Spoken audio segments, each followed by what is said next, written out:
over my career as a professional athlete, I found that it's more so how I approach different types of food than the volume of food.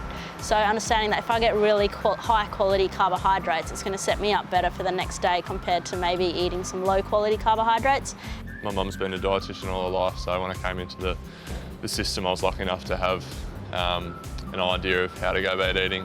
She'd probably implanted that in my mind from a young age, so when I came into the system, it was a pretty seamless transition in terms of how to go about it. She made sure I got all my veggies in.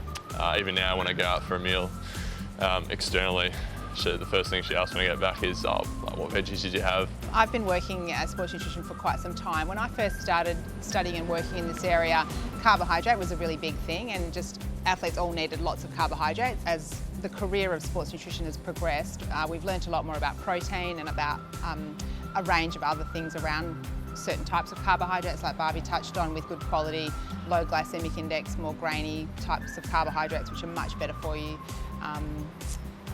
than the high GI white breads and white rice, etc. Protein is also a bigger deal now. We really push for protein throughout the day for retaining muscle mass and being able to allow the athletes to be better in the gym and grow the muscles that they're actually doing the exercise for. One of the things I've learned is that earlier in my career I was around juices versus smoothies, which I found really interesting. So some juices can be really healthy, but quite often they're packed with sugar, and when you go out into the shops, you've got to be really careful about looking at labels and what's actually in the juice or these healthy drinks. So that's something I've been really conscious of, and I found that smoothies are a much better option for me, purely because I can get things like Greek yogurt in there, which adds the protein.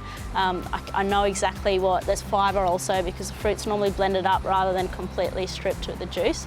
And the other thing with juices is sometimes some people handle them really well, but sometimes you can get that really big sugar crush at the end and you actually feel a little bit more fatigued. And I think as fans will see, if they're doing the right thing, it shows a really good message to the community of eating well is going to be really good for you from a performance perspective as well as just general health.